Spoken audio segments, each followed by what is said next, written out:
From a distance, King's Landing looks powerful. High walls, tall towers, the seat of the Iron Throne, a city that rules the Seven Kingdoms. But once you step inside, the illusion fades quickly. King's Landing is loud, crowded, unforgiving. And for most people who live here, survival is never guaranteed. You wake to noise. Not birds or wind, but voices, shouting, carts rattling over stone, the constant movement of thousands of people packed into narrow streets. The air is heavy, thick with smoke, sweat, and the smell of too many bodies living too close together. This city never truly sleeps. It only grows more dangerous after dark. King's Landing is overcrowded. People arrive every day hoping for work, protection, or food. Refugees from war. Farmers pushed off their land. Tradesmen chasing opportunity. Few find what they're looking for. Homes stack upward and inward. Rooms are divided again and again until entire families live in spaces meant for one person. Alleys become permanent shelters. Privacy disappears completely. If you're poor, you don't choose where you live. You take what you can get. Daily life revolves around work. Dock laborers unload ships from dawn until their hands split and backs give out. Market sellers shout themselves hoarse, competing for attention. Craftsmen fight for customers who can barely afford necessities. Food defines everything. Prices rise without warning. One delayed shipment can mean hunger overnight. When grain grows scarce, fear spreads faster than reason. People remember past shortages, and panic begins long before famine arrives. Riots don't start suddenly. They build quietly. As the day moves on, the streets grow tighter, crowds thicken, tempers shorten, pickpockets blend into movement.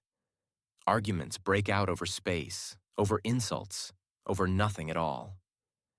Guards pass by without stopping unless it suits them. Justice here is uneven. Laws exist, but enforcement depends on who you are, who you know, and who's watching. A bribe can erase guilt. A poor choice of words can mean punishment. The gold cloaks maintain order, but order serves power first. If you want to survive, you learn when to disappear. The divide between classes is impossible to ignore. Above, nobles live behind walls and gates. Their streets are cleaner, their food is better, their guards are loyal. Life there feels controlled, even comfortable. Below, the small folk live exposed.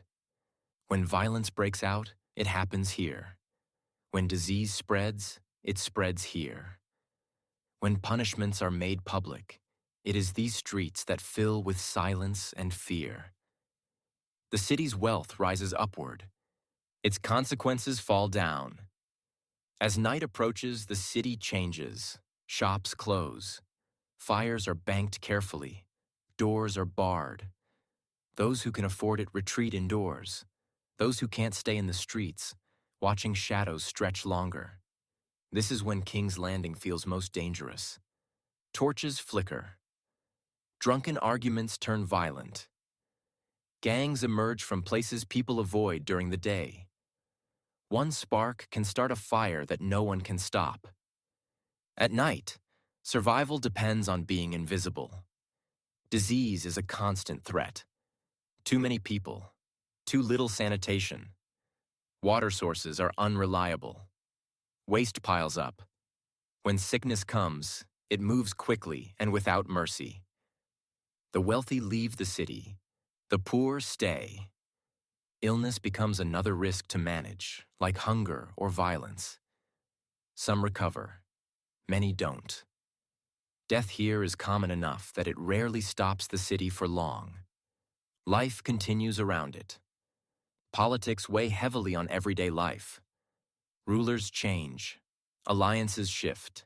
Taxes rise. Punishments become harsher or more arbitrary.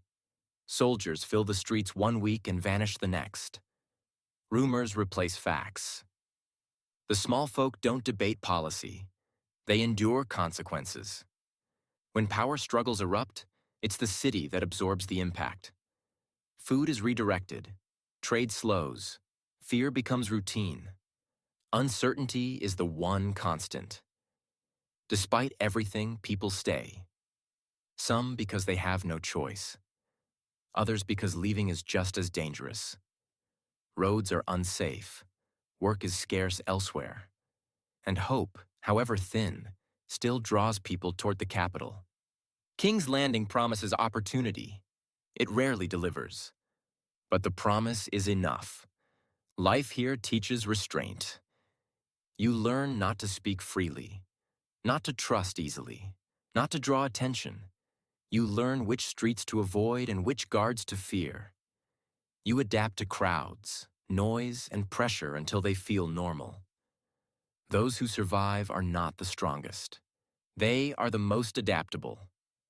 King's Landing is not heroic. It is not glorious.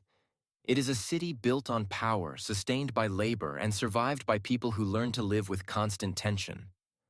For a few, it is the center of the world. For most, it is a place where every day feels uncertain, and survival is the only victory that matters. From a distance, King's Landing rules the realm.